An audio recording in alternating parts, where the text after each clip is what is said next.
Well, good evening. Brand image, customer experience, customer engagement. Now you find me in somewhere very bizarre. Now, those of you that know me know I don't actually drink alcohol, but my good friend invited me down the pub, and you're going to say, what are you doing then, End?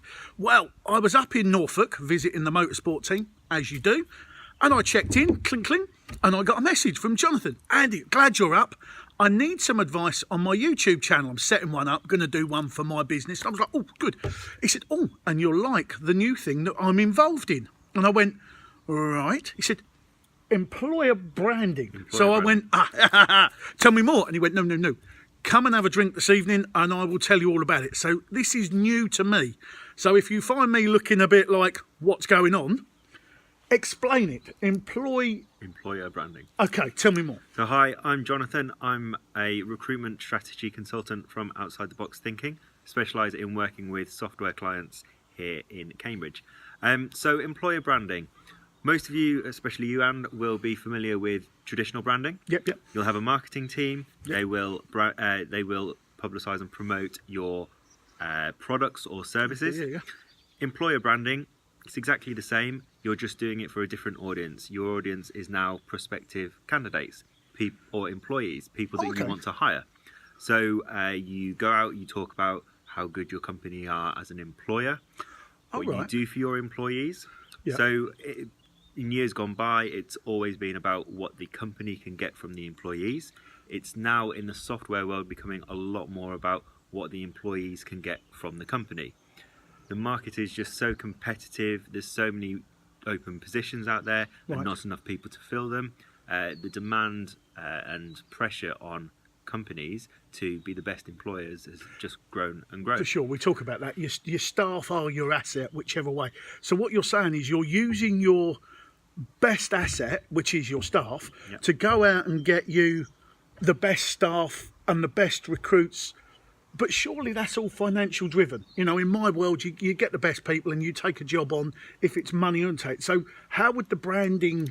So yeah, from the company's perspective, there's always a financial driver to these things. So for the company, the financial driver is they're hoping to get more direct hires rather than going through recruitment agencies. Cool. So they're saving on recruitment fees there. They're also, by having a good employer brand, your retention rates are likely to increase. That makes so your staff are going to stick around for longer. You're going to keep that knowledge and skills and experience within your business. Yeah, that makes sense. So they're the financial drivers for these organisations. In terms of what you can do to have a good employer brand, we all know about benefits. I like to break benefits down into two categories. So you've got your hard benefits, which are your salary, your pension, perhaps private healthcare schemes, bonuses. Generally financially driven for benefits. sure. I can get that. And then you've got what I like to call the softer benefits, which are good for your employees' lifestyle, work-life balance. So these can be things like additional holiday, flexi working time, so they can come in at 10 and finish at 6, or come in at 8 and leave at 4.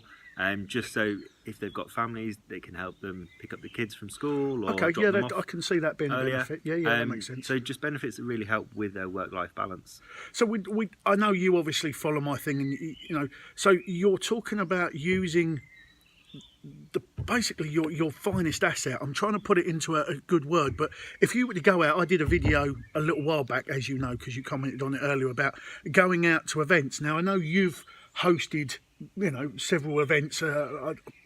They were like recruitment days, but they weren't. In my language, they were didn't brand them as recruitment days. I know. But that was the kind of... My language is a lot better. that was the passive. That was the passive. But you'd take these staff. I suppose your standard staff are going to sing the praises of the company, but not just the financial package. But so this comes in with employee engagement as well, which is another term that we could perhaps do another video on.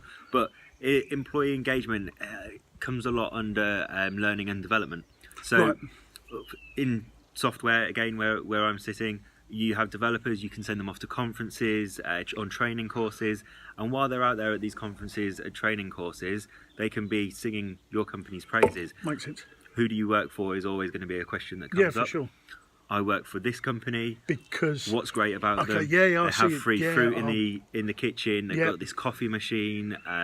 All Oh, kinds of, there's yeah. a garden that we can go and have meetings in the summer, like today. Yeah, I was going to say, it's this lovely little place, this is actually. So we're going to carry on, but I know for a fact I'm going to help you just press some buttons and sort your YouTube channel out. Yeah. So that most of the more in-depth stuff, and I know we were talking about, because you've watched mine's the brand, the image, the customer experience.